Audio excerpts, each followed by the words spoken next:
This is Jim, and receiving this message. We are Ken Jennings and John Roderick. We speak to you from our present, which we can only assume is your distant past, the turbulent time that was the early 21st century. Fearing the great cataclysm that will surely befall our civilization, we began this monumental reference of strange and obscure human knowledge. These recordings represent our attempt to compile and preserve wonders and esoterica that would otherwise be lost. So whether you're listening from an advanced civilization or have just reinvented the technology to decrypt our transmissions, this is our legacy to you. This is our time capsule. This is the Omnibus.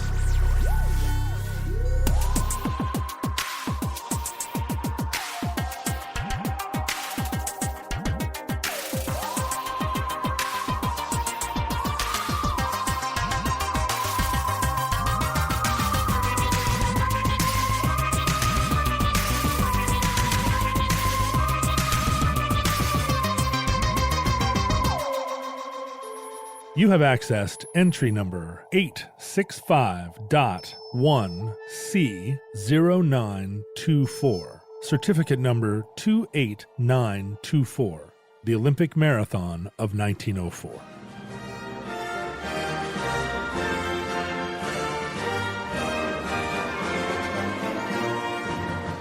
Do you like the Olympics, John? Are you an Olympic fan? Do you generally have Olympic fever every 2 to 4 years? When I was a kid, I was hugely into the Olympics, the Leroy Neiman era of florid, expressionistically California painted Olympics.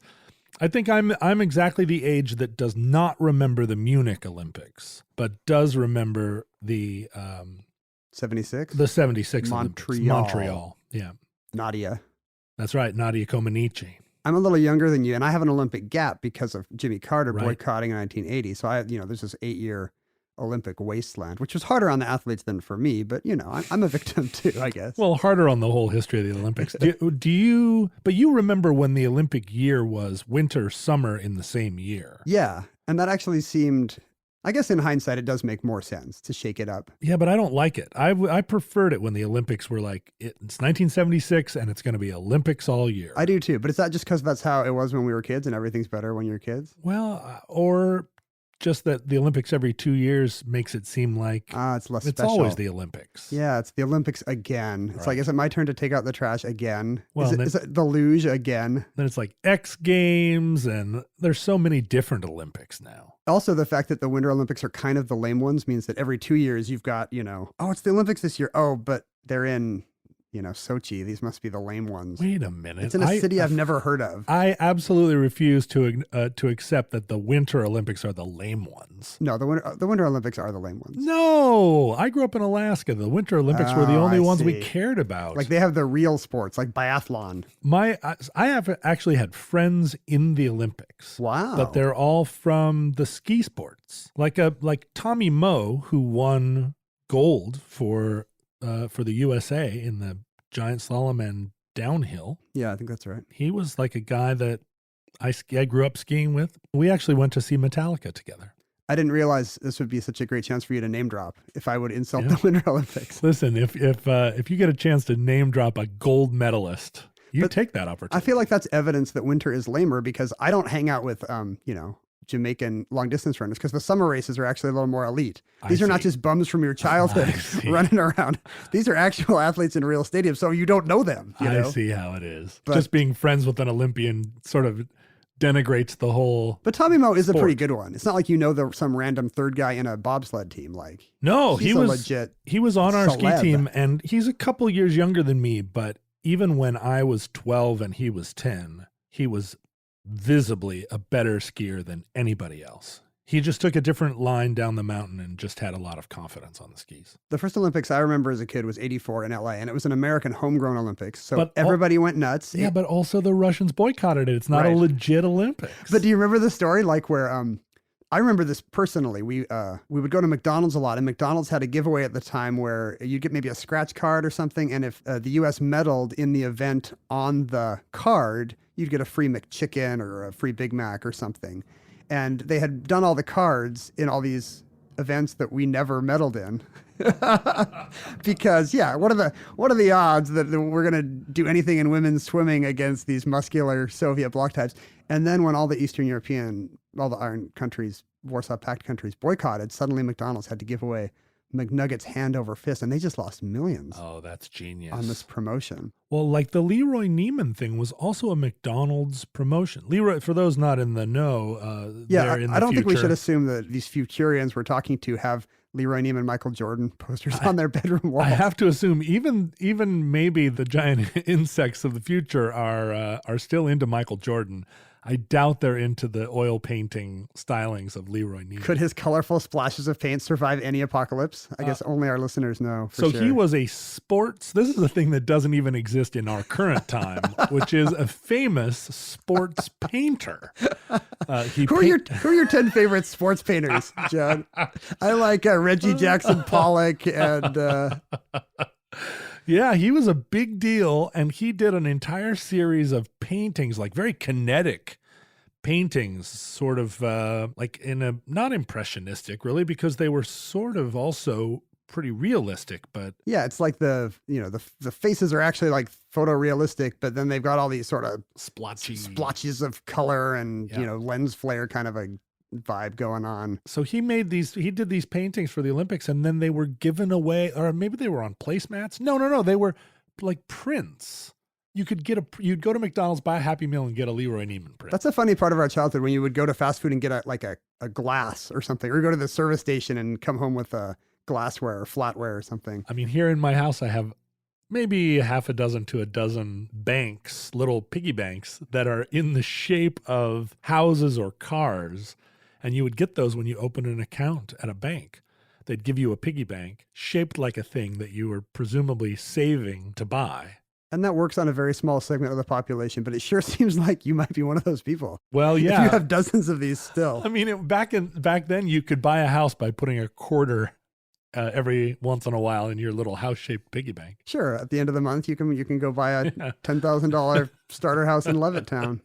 I feel like we may have gone somewhat far afield from the Olympic Marathon of 1904. Well, the Olympic Marathon of 1904 is kind of it's like a foundational moment in the modern Olympics. Well, we're talking about, the modern Olympics as a splashy media phenomenon, just a multi-billion-dollar thing with, lights and fireworks and flags and incredibly elaborate, lavish opening ceremonies and Muhammad Ali, Bob Costas and John Tesh music, probably. I don't even know.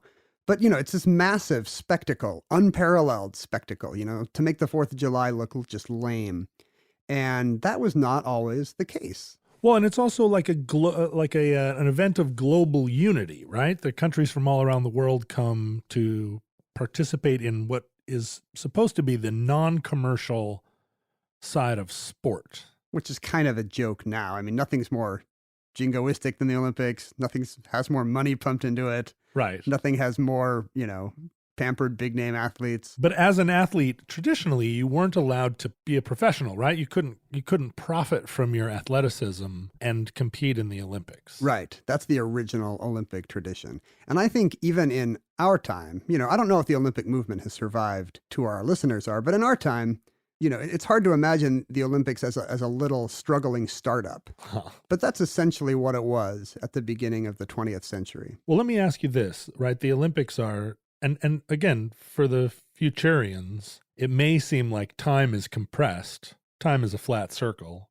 It may feel very compressed between what we call ancient Greece and what to you is ancient St. Louis. Ancient America. Yeah, to right? them, they're like, well, these people knew each other. Sure. It's just like the Spartans were in St. Louis. Shakespeare, knew St. Augustine, which he did. Stegosauruses and Tyrannosaurus rexes were further apart in time than we are from Tyrannosaurus rexes. Is that right? Yeah. More millions of years elapsed between the Stegosaurus and the T-Rex than between us and the dinosaurs. I see things all the time where the two are represented as sharing an ecosystem. Sure, they're just hanging out in children's books and Fantasia and whatnot. In fact, it would be like you and I just, hanging out with trilobites. Interesting. I feel like I am hanging out with trilobites sometimes, but I'm a rock musician. Are you the guy that goes into the Goes into the bar and is like, look at all these trilobites here tonight.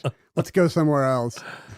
But the Olympics, the original Olympics, it's a Greek word, and the original Olympics were a Greek event, sort of like a amateur sporting event. Sure. They loved athletic events in the nude, those Greeks. In the nude. They would look forward to this all year. They'd leave their crops and come to the big stadium and have races and whatnot. And then there was a 2 millennia interregnum, and then we began the Olympics again, and it seems like one of these things that maybe some boosters somewhere, some guys in straw boaters, exactly, said like, you know what we need? Rich guys at some kind of crew event. We should bring back the Olympics. They're all talking through megaphones at each other. Get that out of my face. It's funny to think that maybe the only reason we know about the ancient Olympics is because there was a marketing push in our century. Like, did Shakespeare know about the Olympic Games? Interesting. Maybe it wasn't even famous, Maybe you had to be a classical scholar to be like, the Greeks used to get together and throw javelins in a stadium. It was nuts, When was the first modern Olympics? 1896. Okay, so pretty recent history to someone in 1904. Sure. These would have been, I think there was some kind of... No, this would have been the third one, I think. Wow. And I was in Greece last year, and one thing I didn't know is the Athens Olympics in 1896, they brought it back in its original home, Athens. They were a big splashy thing. The Greeks won some medals. They loved the idea that their culture was being celebrated on the world stage. But then, like, 1900 and 1904 were like barely Olympics. Oh, really? Yeah, they did not have any of even the minimal pomp and circumstance and laurel wreaths of the 1896 event. And it wasn't until Athens held a 10th anniversary celebration in 1906 that the Olympics kind of got their groove back. Oh, I get it. So in 1900 in Paris, I want to say, and 1904 in St. Louis, the games were really just sort of an athletic side event to the World's Fair. Like some kind of expo was going on that year, and they were like, well, let's have a tennis tournament too. Right. And so that was the Olympics that year. And the St. Louis World's Fair was a big event in 1904. It was the 100th anniversary of the Louisiana Purchase. Yeah, and so now we look back and we're like, wait, the Olympics were in St. Louis? Yeah. Like, it seems a little weird, right? It seems like maybe, can you imagine if today the Olympics are announced and it's like Fresno or whatever? But somebody needed to pick up the slack, and this was like the big event for St. Louis. St. Louis was probably a more of a major world city at the time, and it was the departure place for the West, right? It was that's why the Gateway Arch is there. That's the Jefferson Expansion National Monument. That's like where America started to grow. Right, and it's central within the Louisiana Purchase. Yes. And so, to celebrate the 100th anniversary of America doubling in size or whatever, they hold a World's Fair in St. Louis. And just as they've done in Paris, they have a Olympic, like a sideshow. Like they staple it to it, huh? Yeah, and there's all this weird, so here's how little it was. Like in Paris in 1900, I guess, there's a story about an American woman who sees an ad for a golf tournament in the paper. She's some socialite type, some Henry James young thing who golfs in Sarasota in the winter. And she's like, oh, mother and I will go to the golf tournament. So they go and golf 9 holes, and she wins. Margaret Abbott wins this golf tournament and feels, I'm sure very good about herself. I'm sure she gets a crystal bowl or something. She goes to her grave not knowing that she's an Olympic medalist. She's America's first woman gold medalist. And she died in the 50s, like never even knowing. No. She thought she had just done this one day golf tournament she saw in the paper. And when was this discovered, or when was she rehabilitated as America's first gold medalist? I think pretty recently, sports nerds, assembling complete lists of medalists in Olympic history are like, wait, there was golf that year. Wait, there was women's golf that year. Who is this person? Wow. And they find out that Margaret Abbott never, they tell her descendants, hey, your mom was the first gold medalist. And they're like, wait, what now? So that was the Olympics. You could compete and not even know you were in the Olympics. Right. So the Olympic marathon, which is kind of the classic Greek, like the top sport of the Greek Olympics. And it was invented for the 1896 Olympics. It was not a thing. They were just like, since we're here, let's reproduce this legendary thing where the guy runs back from the Battle of Marathon to Athens, and we'll make that our long distance race, and that'll be our big finale. So the marathon is essentially just invented as a gimmick, as a marketing gimmick at the first Olympics. It's like the Iditarod for people. But the Iditarod is a real thing, right? It was a medicine run or something? But the run from Marathon originally was a real thing. He ran back to Athens to say, we won! It's Plutarch records it as history, but by that time it's just centuries later. Right. So who knows Again. how reliable it'd be like if I write the first account of Ponce de Leon doing something. Like, really, how accurate is that going to be, Ken? Plutarch was as far away from the Battle of Marathon as the Battle of Marathon was from Trilobites. A lot of people don't know this, but Plutarch was a T-Rex. He had to hold his pen in his stylus in little flimsy arms. That's why we have so little of his writing. So, but the Olympic or the marathon in 1904 also had a kind of sideshow aspect.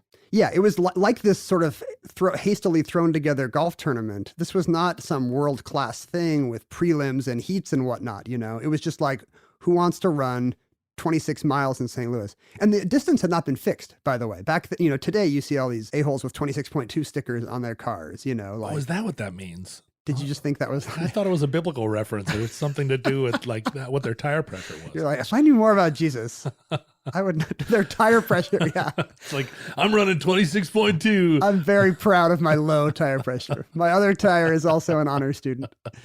No, that's the length of the modern marathon. It's 26 miles, 385 yards. But that's I suddenly don't like those Subarus even more now. but that's not the actual distance from Marathon to Athens. Like in the early years of the marathon, it was just like, let's mark a course, and it would be roughly 25 or 26 miles. I think it was standardized in London in 1908. Wait a minute, we're running out of O's. It had to be 408. Is it 08 or 1912? At the London Olympics, let's say. Yeah. The course got a little longer because of where the royal box was going to be. I think like the royals wanted to sit at the other side of the stadium with a better view.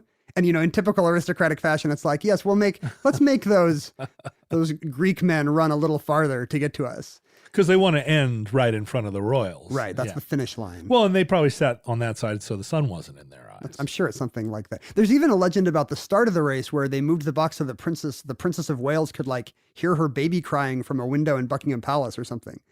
Like these guys literally would not walk across the room to. That does seem a little bit like a legend rather than, but all right, I'll give it to history.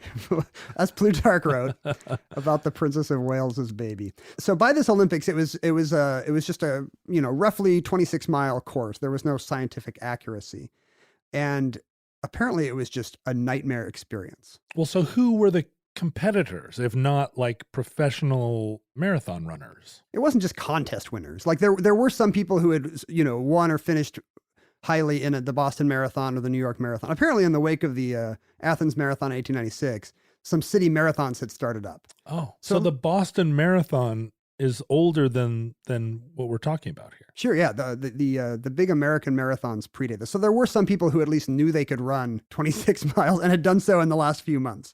But others were just sort of like, well, sure, I'll try that. Guys, like there was a bricklayer, one of our heroes here is a bricklayer named Fred Lors, who had like won a 5-mile foot race and was like, oh, great, you qualify for the marathon.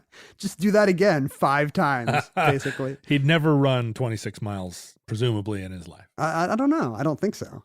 There's another guy, Felix Carbajal, is a mailman from Cuba who somehow decides to become a long distance Olympic racer.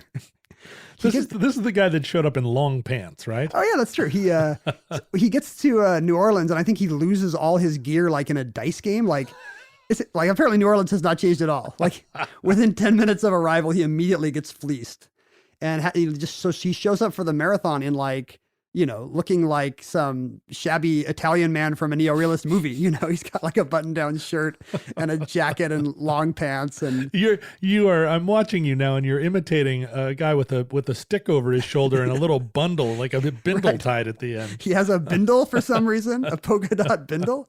Like, why do you even have that? And I think the story goes that one of the American racers, they didn't have spare clothes to him, but they took his long pants and cut them with scissors so that he at least had shorts to run in. Oh, wow. Because it was just mercilessly hot this day. It's St. Louis in the summer. I don't know if you have any experience. But... Right. Well, let's talk a little bit to Futurians. St. Louis is it's in the middle of our continent. It's probably like on the edge of an inland sea in your day. We don't know. We don't know. But It could be at the edge of the meteor crater. It could be at the center of the dirty bomb. We don't know. Sorry, Cards fans. But it was a city that was renowned for its extremely hot, humid summers and also unpleasant winters. I think the heat and humidity were both in the 90s for this race. You can see why we don't have the Olympics in places like St. Louis anymore. Yeah. That's just funny to me.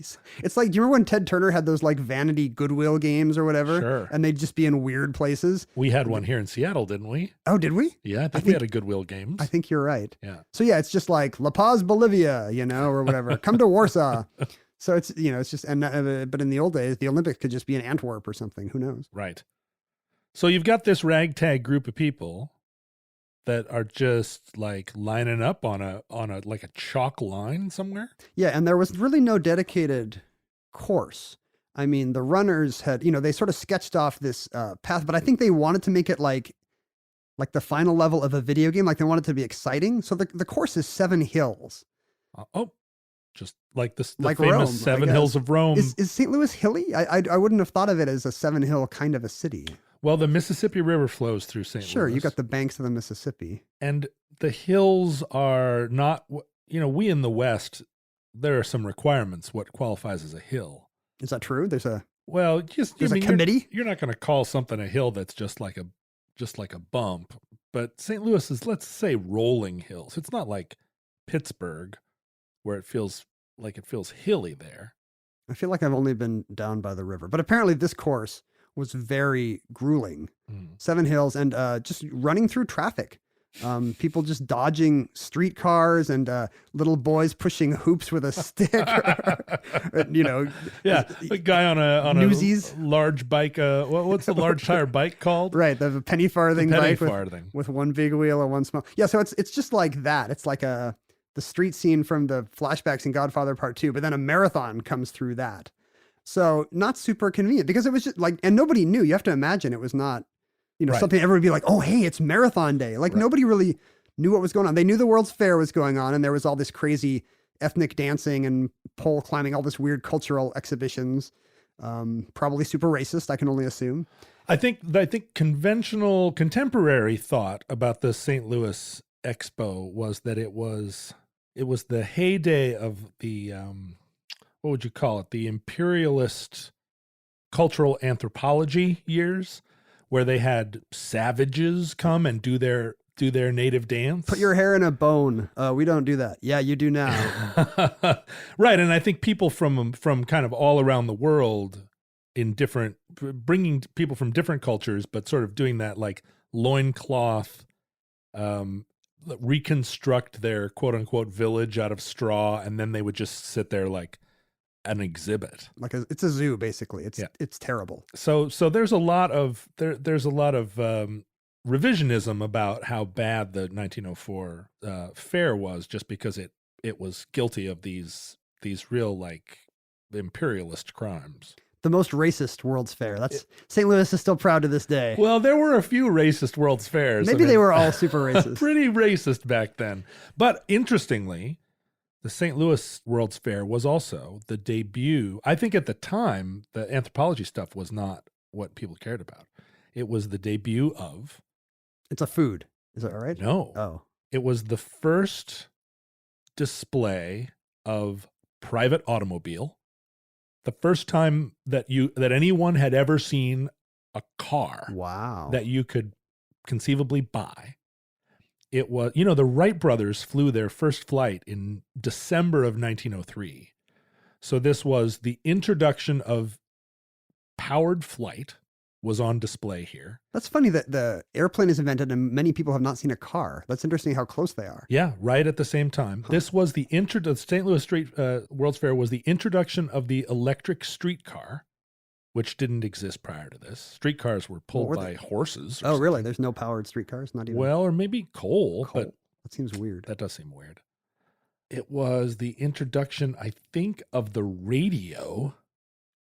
Like, this was an incredible moment in history where all these, the X-ray machine. Like, you know, we forget. Hey kids, come to the fair. There's going to be an X-ray machine. We forget that like the electric light and gasoline powered cars and airplanes and dirigibles and X-rays and radio, like it all kind of happened at once. This was like the Thomas Edison years where we made enormous strides, technological strides. And so I think this expo was a big deal for people because they were wandering through these exhibition halls and it was one miracle after another. I think there was actually like an air race between an airplane, a dirigible, and a guy with tissue paper wings flapping and like a balsa wood airplane. And I think the requirement was that it was like, who can do this course at an average of 14 miles an hour? And nobody won. It's like It was everybody that nobody could manage it. Like there's a guy in a dirigible and a guy with pedaling a bike with, you know. It's like a Hanna-Barbera cartoon. Was it that Snidely Whiplash guy? Was he like in the dirigible trying to puncture the biplane wing or whatever? Dudley Do-Right again. And then the dog or whatever. Oh no, Snidely Whiplash is the Dudley Do-Right guy. Muttley is who's the guy that owns Muttley? Well, Muttley is not Muttley. Muttley's the dog that's like. Yeah, no, you're thinking the Bullwinkle dog was like Poindexter or something. He had glasses and he knew everything. You're thinking of Sherman and Peabody, right? No, I'm thinking of the evil Hanna-Barbera guy. Like he wears aviator glasses. Oh yeah. And he's Dick Dastardly, not Snidely Whiplash. He wears like a purple hat, right? He's kind of like he's Superfly. He's like yeah. You mean Dick Dastardly? Dick Dastardly and Muttley. Yeah, Dick Dastardly is he's got his look is sort of half those Magnificent Men and those Flying Machines and half like 70s pimp. Mm-hmm. It's a look that has aged really well. Well, we should get to the actual marathon, hang on. Why don't we take a short break for our sponsors from the past? Just what I was going to say, John. Okay, so you were saying the actual marathon. So the cars that had just been invented, there actually were cars following along in the race on this hot, humid day, kicking up dust. And the organizer of the marathon apparently he's some kind of Joseph Mengele type. He wanted to experiment on the runners. So there's almost no water stations. There's not a bunch of people giving out orange slices like today. There's like a water station like halfway through and then another one near the finish line. What kind of experiment is that? To see what happens to a bunch of Cuban bricklayers and mailmen if you don't give them water and make them run 26 miles. Like, I honestly think it's like the limits of the human condition. Let's see what these specimens can do, you know. Oh, right. We still call athletes fine specimens, but to this guy, like, he was like, they're actual specimens. So he's riding alongside in a car, like drinking cold water out of a jug and like refusing it to them. He's got a clipboard and a white coat. He's taking notes, you know, and he's just very interested in dehydration and stuff. And I guess he wants to see it in action. Everybody needs a hobby. Hobbies include dehydration. The race almost immediately just goes terribly. You know, all this dust is getting kicked up. So the runners are breathing in dust and their lungs even start to hemorrhage. Ugh. Yeah. Like, so people are just coughing up blood on the roadside. They're dodging, again, everything, streetcars, foot traffic.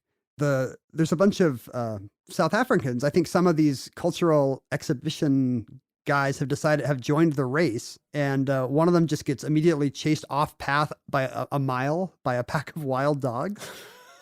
You don't see that a whole lot in the Olympics today. Well, you don't even see it in St. Louis today. Like there's just packs of wild dogs running around. Yeah, as you know. I guess 1904. Yeah, maybe they must be sort of on the outskirts of town, and there's just a bunch of you know, alley dogs from a cartoon. You know, the cat's pulling out the fish with the head and the skeleton.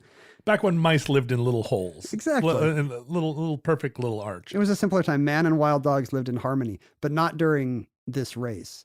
And Felix Carbajal, the Cuban mailman, you know, he's having a good time. Some people in a car, I think, give him apricots, and later he sees an apple orchard, and so he pulls off and just starts eating apples. And then he doesn't feel. I think he lays down maybe to take a nap, and he starts to not feel so great. Eating green apples off the tree gives him cramps. So this guy just gets sick in an apple orchard. You know, I have some firsthand experience of this. I went on a long walk, as we've discussed and will discuss many, many times. I went on a long walk one time and I stopped a few days and just gorged myself on tree fruit during the harvest time. How does that work? Is it, were you looking around for an angry farmer holding a rake, or did you feel like you were? No, you're way out in the middle of nowhere walking along a road, and there are orchards or there are trees kind of lining the streets, right? They plant fruit trees in places just as to cool the street, I guess. Sure. And there was a day where the cherries there were these Rainier cherries just all the way across. This whole day I was walking across the Czech Republic and there were just cherries hanging down and I couldn't stop myself. So Central Europe is full of, I guess, Central European bakeries, it's always cherry. There's cherry dumplings and cherry pastries, and they love cherries, huh? Well, cherries and walnuts. There are walnuts everywhere too. Nothing wrong with that. Nothing wrong with cherries and walnuts. That's Except if you eating. eat like 15 pounds of cherries, which I did on one particular day. And I actually had to lay down in the grass because my stomach was so, I don't know if you've ever gorged on cherries, but it's a terrible, terrible feeling. I have, every summer here in the beautiful state of Washington, it's Rainier cherries for about a month, and you really got to eat them. And sometimes when I take that too seriously, you can't eat a lot of cherries if you're going to be far from a restroom, for example. And you were walking across the Czech Republic. Yeah. That must have been fun. Famously, no restrooms. But That's what it says on their flag. It's on the seal. But I was way out. There were no restrooms. But that's also an advantage to being way out because, the earth is your restroom. Moving on. The American favorite was not Fred Lohr's The Bricklayer. It was a guy named Thomas Hicks who had won marathons in the past. So he was a ringer. He was a legit marathoner. There were a few actual marathoners in here. It wasn't just all, like a reality show. It wasn't Big Brother. Right. But even he couldn't do it in this heat. Around the 9 or 10 mile mark, he's just begging for water. And of course, that's not how the course is laid out. Even his coach, I guess, is in on the gag and won't give him water. Instead, what they start to do is they start to rinse out his mouth with a mixture of egg whites and strychnine, of rat poison. Why? At the time, and I think maybe this is true, strychnine in small quantities was believed to be a stimulant. Yeah. So, this guy needs a little boost. This was the era where, they give people heroin, and like Bayer pharmaceutical company makes heroin and they're like, you feel like a hero, we'll call it heroin, Right. They didn't have the same enlightened attitude we do about the dangers of just rub a little mercury inside your nose and you'll be off like a shot. So they're actually feeding him strychnine. Why the egg whites? I assume maybe just something moist and protein filled. I don't know. Boy. Like you got Rocky coming home and making the raw egg shake. I want to go back to the past and just shake some people by the shirt collar. This guy is running 26 miles for your pleasure and you're giving him raw eggs and rat poison. Wow. Just the poor guy. So, but does strychnine actually, I don't want to start a whole new drug epidemic. Right. Our listeners run to their medicine cabinets or under the sink. Under the sink. Under the sink. What do you got? Yeah, I don't want to encourage anybody running a race to immediately, drink rat poison. But I think it's true that in small quantities, it's a short-term energy boost. Like a Snickers. Sure. So that's what he is on, and he's not doing well. Fred Lohr's The Bricklayer gets really tired out, and so he just hops in a passing car, and rides for about 10 miles in a car. What are these cars? I was under the impression that this was like the debut of, maybe these are some pre-car car. It may have been, it may have been the cars they're using to follow the path. He just jumps in some kind of pace setting car when nobody's looking. Yeah, it's putting out clouds of steam. the controls are just two levers with like grips on them. Yeah, it's an old guy with a driving cap and driving gloves. Sure, hop in. Do you remember, in was it the 70s when a woman was it the New York or the Boston? I think in the New York Marathon actually did just this and just took the subway. Yeah. Rosie Ruiz just hops in a subway and shows up somewhere. Shows up at the end. They're like, yay, she won. What a great time. That actually happened here too. Fred Lohr's got to the stadium first and was surprised to find everyone being like, you won. And he's like, yeah, I won. And it gets even to the point where Alice Roosevelt, President Roosevelt's daughter, is about to put the laurel wreath on his head. And, some kid is like, I saw him get in a car. I don't know why the kid's Cockney in this story. But like, was that a Cockney kid? Yeah, you could tell from my amazing accent. So somebody rats him out and says, I saw this guy in a car, going 10 miles in a car. And I assume Alice Roosevelt whips the laurel wreath away and turns up her nose and huffs off. But he very nearly got awarded as the winner. Wow. I am embarrassed to say that this happened to me. I can't believe you have a parallel story to this. I'm afraid I do. I was on the cross-country ski team in high school. I was terrible at it. And we started a big race. And everybody, you go out into the forest, right? Nobody can see where you are. You go out into the forest. And I get immediately left behind. And I'm out there skiing by myself, completely behind. I mean, everybody even the worst skiers from other schools were like out of sight of me. And you were not a great cross-country skier. No, I don't have the build of a cross-country skier, and I don't have the competitive spirit either. Can I interrupt to ask, why were you on the cross-country ski team in that case? Well, I was trying to, there's a social aspect to cross-country skiing. That's why I do it.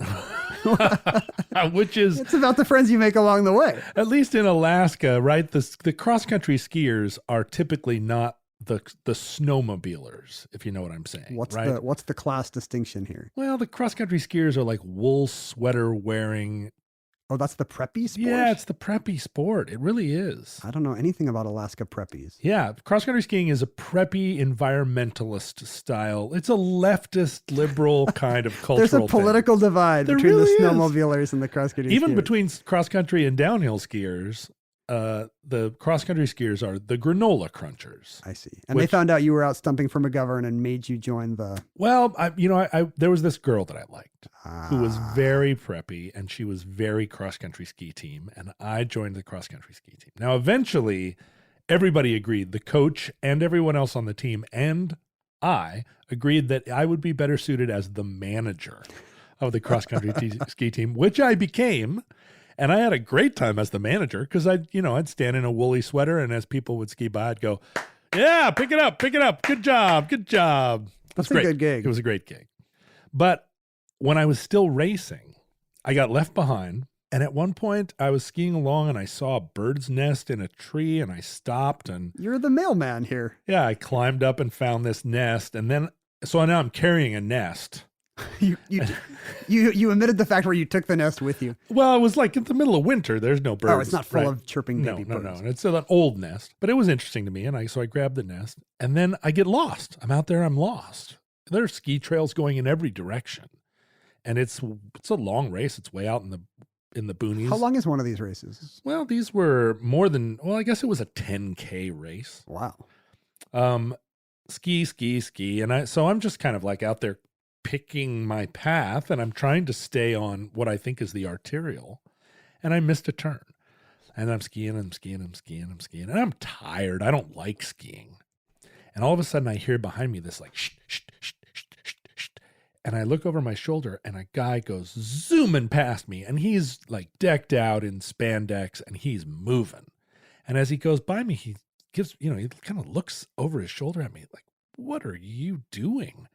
And I was like, durr. I mean, I was not in a spandex outfit, right? I was just in my jeans with a. Is that what the uniform is? If you're a real hot skier, yeah. And then another guy goes past me, and then a third, really fast and looking at me weird. And I kind of realize what's happened. And then I hear this fourth guy behind me, and I come kind of over a hill, just lumbering. I'm just lumbering. Come over a hill, and there is the great big wide open sort of finish area, the banners, the crowd, the finish line.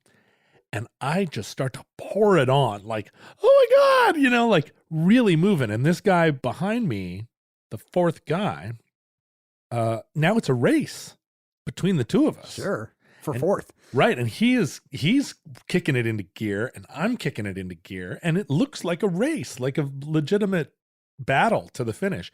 He noses ahead and gets fourth. I come in fifth, but that's still in the points. Like your school gets points. So this was the finish line for your race. I was wondering if you had wandered into some other race altogether. Well, here's the problem. Oh. This was the second heat. And I was in the first heat. And so these were the top 4 finishers in the second heat. And I'd been out there long enough that they'd forgotten about me. And so I came in, I was 5th, and everybody like, oh my God, nobody on the team could believe it. How did you accomplish this? And it took about 20 minutes before somebody with a clipboard came over and said, you started in the first heat. That was like an hour and 40 minutes ago. Had you figured it out ahead of the officials? Well, clearly I was not. I mean, I watched all the skiers go away from me. I knew that I was not in the lead. What kind of non-Euclidean course am I skiing here? But I did, when the spirit of competition got in me, when it seemed like there's the finish line. Sure. I didn't like pull over to the side and say, no. I raced. Did you set down the nest? No, I had the nest. I mean, it wasn't in my hand. It was like in my jacket. But no, I kept. Do you have a backpack on in this story? Well, Fred Lohr's also, he says he does not come clean until he's caught. And he says, oh, it was just a joke, guys. Good one, right? So you could have tried that. Well, yeah, I knew I was guilty too, but I don't know. It all came out in the wash. Let's stop a minute for a word from our sponsors, and then in a moment, the results of this race. Have you always wanted to learn to play an instrument? Maybe you've even tried at some point, but gave up because you felt lessons were too expensive or that you just didn't have the time. Thankfully, there's Musician. Musician is the fun, easy, and affordable way to learn guitar, piano, bass, ukulele, and even singing. Just download the app to your desktop, tablet, or phone and start playing. Musician gives you 24/7 access to a vast catalog of video lessons from professionally trained educators, as well as thousands of exercises and songs across dozens of music genres, all tailored to your goals. And with Musician's award-winning technology that listens to you play, you'll get real-time feedback on timing and accuracy so you can actually see yourself improving as you learn. Start your extended 14-day free trial of Musician's Premium Plus package at musician.com/start. That's unlimited access to thousands of lessons, exercises, and songs on as many instruments as you want for 2 whole weeks. Just go to musician.com/start. That's YOUSICIAN.com/start.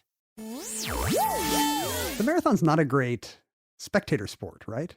Well, it's kind of like Grand Prix. Sure. You stand in one place and every 10 minutes somebody goes by you really fast, but that's what I think about. These little French towns, they all come out and watch a car go by, and then 2 more cars, and then another car. Yeah, the Tour de France, same thing. It's just like, and then you go back home, eat another bread. You're not really getting a sense of the race. No. It's weird. There's literally no place you can stand and see what's going on, except watching it on TV and getting a bunch of helicopter shots. Right. Or at this 1904 St. Louis Expo, you could be in a dirigible and you'd probably be going about the speed of the race. That was the Google Earth of the time. You wouldn't look up a location on Google Earth. You would just get in your dirigible and float 1,000 meters in the air. I guess you could be in one of the cars taunting these people with water or sponges full of poison. Right. Or whatever they were allowed to have. But yeah, that was it. So Fred Hicks, our strychnine-filled marathoner, is not doing well. He's pale. He can barely run. Is he in the lead? Yeah, he's in this condition. Yeah, he's doing very well. Apparently, the rat poison is working wonders. Mm-hmm. He's not carrying a nest, for crying out loud.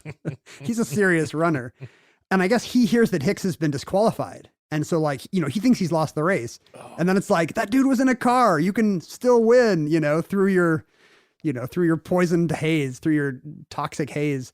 So he starts, forcing himself to run, and they give him a second helping of rat poison, this time with some brandy to wash it down. Oh, a little chaser. This is reminiscent of those early Tour de France's where all the guys were smoking cigarettes. Oh, is that true? You would smoke as you... Yeah, you see a picture of him and there's like a guy stops, lights up and keeps riding. Oh, they would do it on breaks. I was having a hard time imagining them, some French guy with gauloises between his teeth, on the bike. I feel like I've seen it, but maybe it was just a publicity shot. Well, you know what they say, like strychnine before liquor, never sicker, or whatever. Red skies at night, sailor's delight. So he's now full of rat poison and brandy, and the race officials are describing his condition like this: his eyes were dull, lusterless. The ashen color of his face and skin had deepened. His arms appeared as weights well tied down. He could scarcely lift his legs. So this guy's heading for the finish line in this, drugged condition. He's hallucinating. He now thinks he's back at the beginning of the race. He's on nothing but brandy and egg whites. He's having the worst day and there's still 2 hills to go. He walks up the last one and then jogs down. And by the time he gets to the stadium, he's just like barely, he's walking like Don Amici. He's some super old man. They lift him up and like 2 guys are lifting him and carrying him across the finish line. Like on their shoulders, or they're carrying him so his toes are touching the dirt? I think he's still sort of nominally moving his legs, with some very murky understanding of the rules here. They're like, look, he's still running. And he's awarded, he crosses the finish line in that condition and just collapses and is like on the ground for 4 hours while doctors work on him. But on the plus side, he won the 1904 Olympic marathon. And he went back and he ran marathons again. So apparently he recovered. Wow. What a story of triumph. Exactly. A real triumph of the human spirit that you can just eat rat poison and brandy for an hour and totally dehydrate yourself. But you presume that nobody was surviving on their income as a marathoner at this point. He's a regular guy. He's probably working in a print shop or something. He's got a job, he's working at a construction site and that was true. These were all amateur athletes at the time. With very few exceptions, there probably were no professional celebrity athletes, right? Like a few boxers, maybe, like who's making a living at sports in 1904. What were the sports? I guess crew. What were the other sports? Oh, well, there was baseball and football by this point, but not really professional. There were professional leagues, but I'm sure in the off season, even these big baseball stars were off at being lumberjacks in Oregon or something, right? I just assume it was not a career. Yeah. If you played for the Yankees, it was like you got 3 hots and a cot. Yeah. The only well-paid athletes were like racehorses, right. Man of War or whatever, he was the best treated athlete of his time. Nobody was giving that guy rat poison, I bet. Or sailboats. I bet racing sailboats, although it probably didn't earn any money. You had to be a rich person in the first place. You probably got a crystal goblet. Yeah, it's interesting. Were these all rich people, doing these things in their free time, like our Sarasota golfer and, I'm sure in some sports it was. Who has time? Or were they just blue collar? Who has time to sit around? Maybe the weightlifters were just guys that worked in a steel mill. That's what I'm thinking. Like all these rich people, most of them couldn't have been in shape for the real sports. It probably divides on whether you actually need to have any kind of level of fitness. Right. And if you don't, that's a sport of the rich. Right now, there are giant cockroaches in the future who are also golfers who are super mad that you are impugning the reputation of golf as not a real sport. Oh, maybe golf's a real sport. I don't know. You're right. I would sort of include golf on that list. But you don't have to really be in any kind of shape to golf. Doesn't golf barely exist now? You can be a giant cockroach we just established. Like, what are the odds that there's golfing in the post-atomic age? Like, I feel like golf sort of seems old-timey now. We have to ask about sport, like which ones are obvious? Like running is obvious. But that's not necessarily true. Like, I feel like tug of war is one of the most obvious sports. Yeah, get a bunch of guys together, see who can pull the other one on a rope. And at the time, I think tug of war actually was an Olympic sport. You could get a medal for tug of war. I remember but now, in elementary school, we had tug of war during field day. Didn't you have tug of war? Oh, yeah. Yeah, it's huge. It's like what they said about soccer for many years, because 5th and 6th graders were doing it, eventually it was going to catch on. But it never happened at tug of war. Tug of war is huge in the 5th grade. That doesn't mean we're all watching tug of war on ESPN. I bet you there's a tug of war channel. I bet you there is when you get up into the 800s on your cable.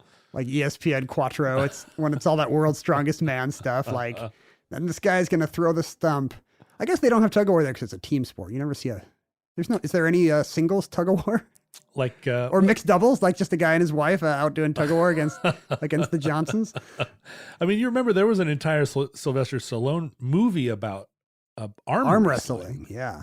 Over the top, when arm wrestling was briefly on every lunchbox.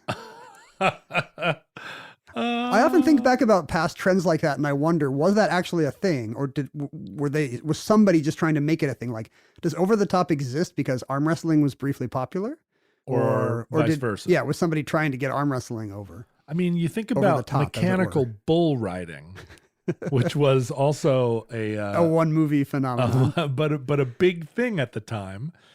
And I think that mechanical bull riding, it started right at Gilly's Bar in Somewhereville, Texas, Dallas probably.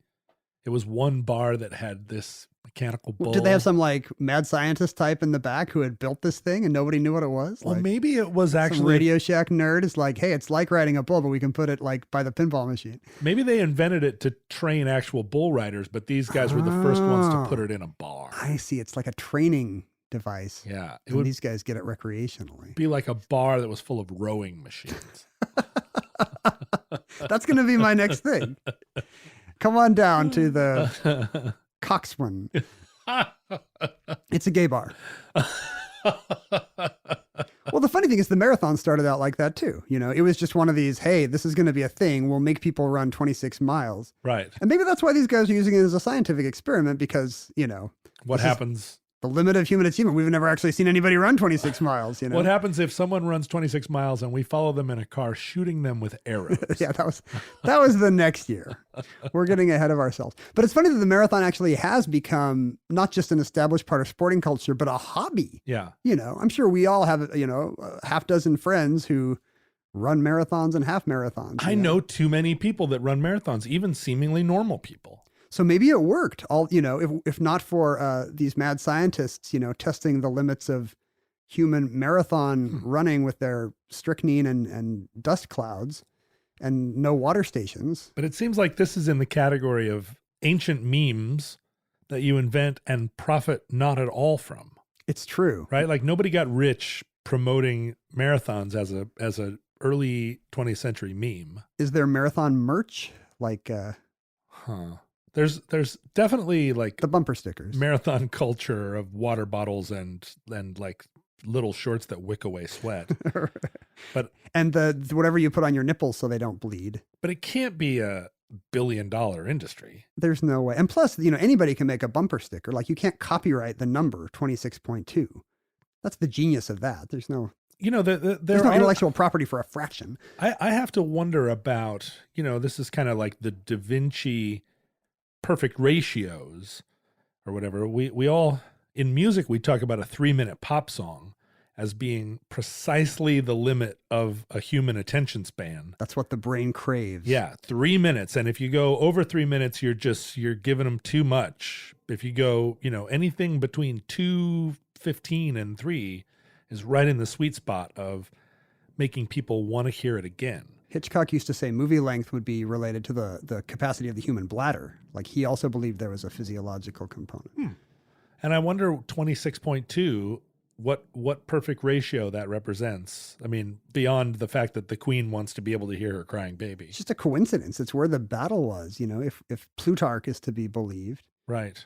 The funny thing is today, now that marathon running has become a hobby, it no longer seems like a superhuman, you know, achievement for our best and fleetest of foot. So there actually is a movement, I think, among many elite marathon runners to actually change the marathon, to make it 30 miles or, you know, to make it more of an elite thing. And there's all these other sort of punish yourself strychnine kinds of events now, you know, double marathons, and I'm going to run 100 milers. Sure. And I'm going to Ragnaroks, and I'm going to run 90 miles in a day and a night and a day, or I don't even know how these things work, but it does seem to just be made up to make a marathon for marathoners, you know, something that seems like a marathon, even if, you know, a marathon is something your sister can do now. Well, you know, our culture spends so much time trying to dismantle elites, but in this instance, we're really encouraging people to make it more and more elitist.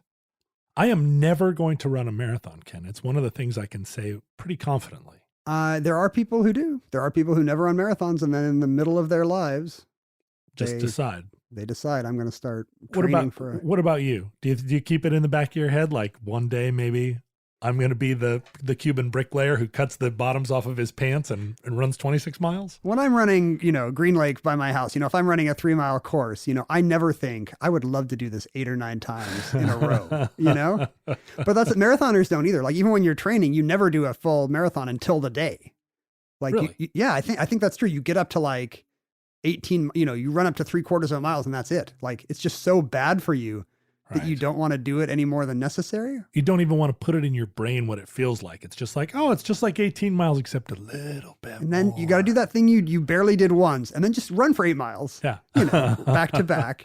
At that point, you're almost there. I guess you don't want to use it up in rehearsal. You want to save something for the day. Right. So, I'm sure it's not as out of reach as I feel like it is. But, when I run 3 or 4 miles and I feel very tired, I never think, hey, let's do this like 5 or 6 more times. Yeah. I never run 3 miles, but I injured myself as a young man, so I can't run like that. What if you had a nest? If there was a nest 18 miles away, Yeah. What if they tell you, hey, there's a really good nest at the end of this path? I might be tempted. Well, that concludes the Olympic Marathon of 1904. This is entry number 865.1C0924. In the unlikely event that social media still exists in your era, giant futurians, They're giants now?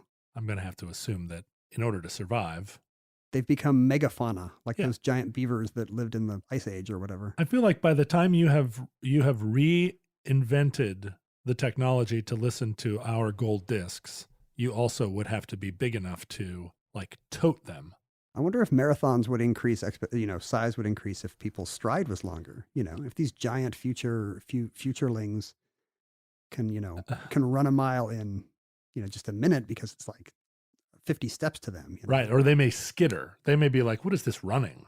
We skitter 26 miles. Sure, they've probably evolved faster ways to go than running, but maybe they would still do it as a throwback thing. I mean, we still have the car, but we don't watch, we still let people run in our televised races. Yeah, absolutely. Right. It could be like vintage car racing to them. I mean, cockroaches are pretty fast for their size. Imagine if they were, although I guess there would be some structural problems if they were 6 feet tall. Let's not assume they're insectoid. Like that might be a little racist. Then maybe the insects Right. are their enemies. Maybe these are the people cowering from the insects in their caves, and our gold records are the only entertainment they have. Right. I'm sorry. It's absolutely true. If I was triggering you by talking about giant cockroaches and you are in fact a giant sentient piece of cheese. Who hates cockroaches? Yeah. Or like I'm going to hope that they're like ants. Big trees, slow moving trees. They're probably befuddled by our hour of talk about long distance running then. Right. Well, but maybe in order to enjoy our program, they have to slow the recordings way down and our voices are super deep. And it seems like we're talking about something that's happening very slowly. If that's the case, we really don't have to do 2 of these a week.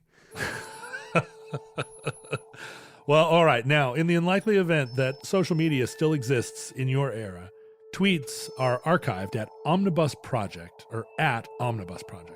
Our handles in our day were at Ken Jennings and at John Roderick. I also maintained an Instagram account under the same name, which Ken believed was beneath his dignity. Our address for email, which was a popular form of written electronic communication, was theomnibuspodcast@gmail.com.